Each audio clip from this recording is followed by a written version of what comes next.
Hello and welcome to your FRC informational video. So I have 10 questions here written out and I've put down all their answers, and I'm probably going to really read from my notes here because I want to make sure I stay on topic and I don't lose track of my thoughts and go off on a tangent. I want to try and make this as quick as possible, trying to answer each question in about a minute so that we can get through this. Now, if you don't want to watch the video, that's totally fine.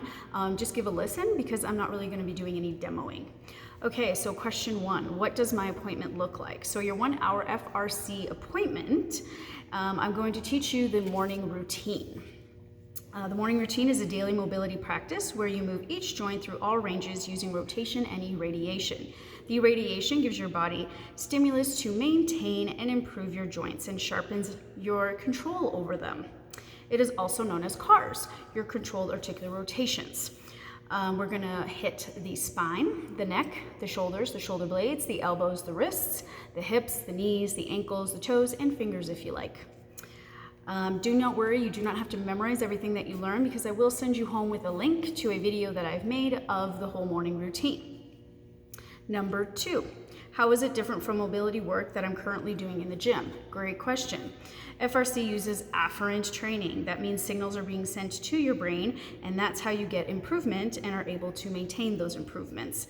That cannot occur with traditional mobility or mobility tools because your brain isn't involved in those activities, unfortunately. And movements are not stored in the brain, and you will know that from probably some experience that if you did a sport, maybe you're into CrossFit, and you took the summer off to go do hiking and outdoor stuff, when you come back into the fall, you don't have the same strength, you don't have the same speed, things just change. Question three.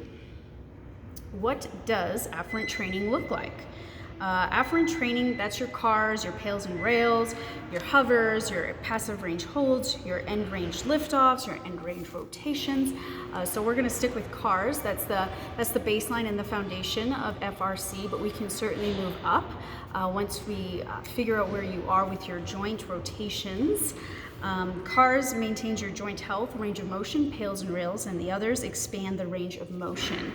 So before we expand on range of motion, it's good to just develop a space first and stay there until we need to move forward. We want to have that good foundation.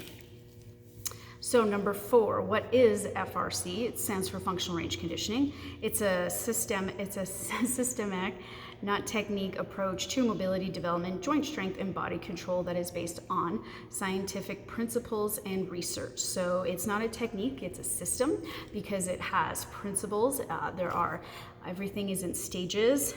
There's not certain protocols. Things move around, and that's okay depending on the case and where we are and what's going on with your training and what you're training for. The foundation of FRC, as I discussed, is CARs.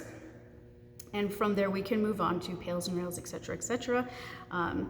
Where there is an end goal to FRC, and that of course is always to make your stuff work nice. So that's your joints. If you don't use it, you lose it. That is in fact true. So unfortunately, if we don't use our joints to through their entire available range of motion, that you start to send the brain a message that you don't need it, and so that space becomes smaller and smaller, and so your range of motion slowly disappears, gets smaller and smaller. Question 5, I have an inhibited glute med. Will FRC help me? Absolutely. The question in hand though is, why does the glute med not work properly? Why is it inhibited? You didn't just wake up one morning and it decided it didn't want to work.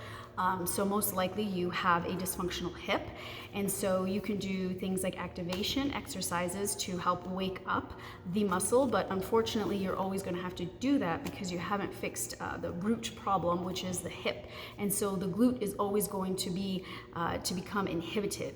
So the goal would be to fix the hip, and then the muscles are all going to follow suit.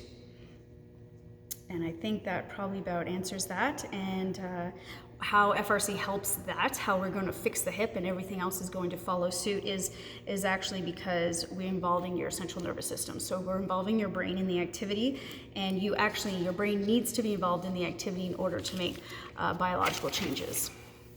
And that, of course, is the goal of FRC. It is making dysfunctional stuff functional. Because if your joints are not functional, there is no way your movements can be without compensations. And we know that compensations lead to pain, spasms, tears even, and might even send you to see me for a massage. So, question 6. How will FRC help me and why should I do it? I've got a long list. I don't want to leave anything out, so here I go. I'm just going to read off here. It accesses quality and quantity of movements.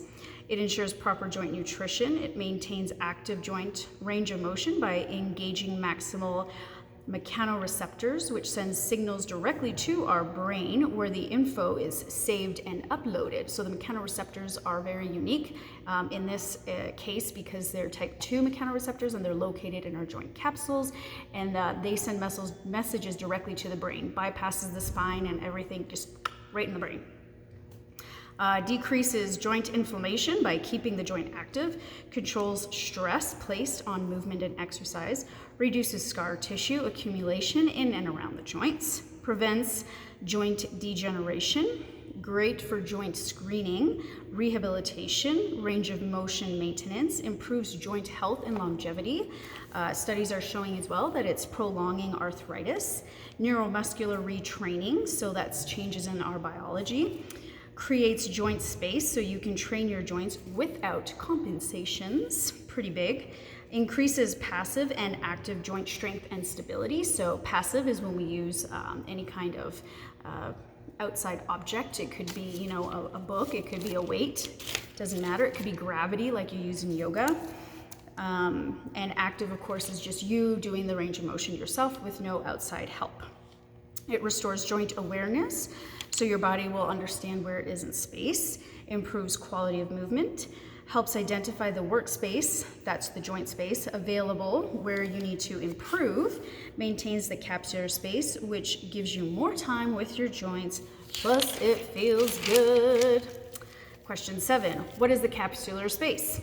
Why does it matter? So you might want to watch the video if you're just listening. So the capsular space, if you imagine maybe my shoulder joint here, I have a joint, I have a space, and then here's my bone, the joint, and this is the capsular space. So all of this area here would be your capsular space, and here's what you would want. You would want to have use of all of that, but what happens is when we don't use it, we lose it, unfortunately. And so if you're not going through full ranges of motion, which ideally in our day-to-day activities, we truly don't use all of the range of motion available to us throughout our bodies, and so eventually that space gets smaller and smaller. Not the actual space, it doesn't shrink, but how the joint moves in the space.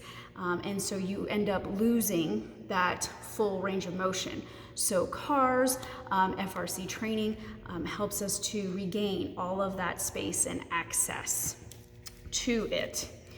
So and cars actually is the only type of training whose purpose is to train through that workspace. So question 8, how long till I notice changes? Ooh, that's kind of unanswerable because it's just so many variables. So, it depends how often are you doing them, how diligent are you, where are you? You might just lack range of motion in one area versus all areas, multiple joints. Are you gonna do it every day? Are you gonna do it once a week? I can tell you though, I have clients who feel great, as soon as they're done doing it. I have clients who have seen range of motion improvements within days. Myself, I have seen stability changes within weeks. Nothing that I noticed, but that my coach noticed.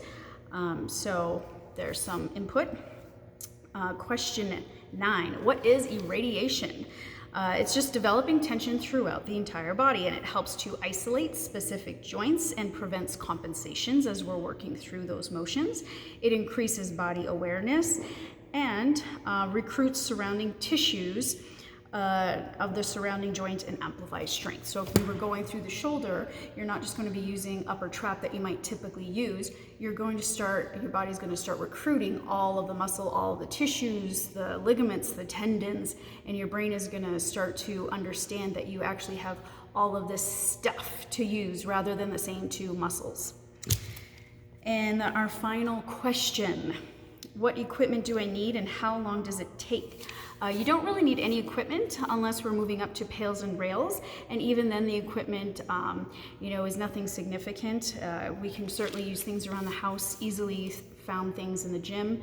And well, how long does it take? It really depends on how long you want to put work into it. Sometimes I go through my morning routine in under 10 minutes, and sometimes I'm there for an hour and a half.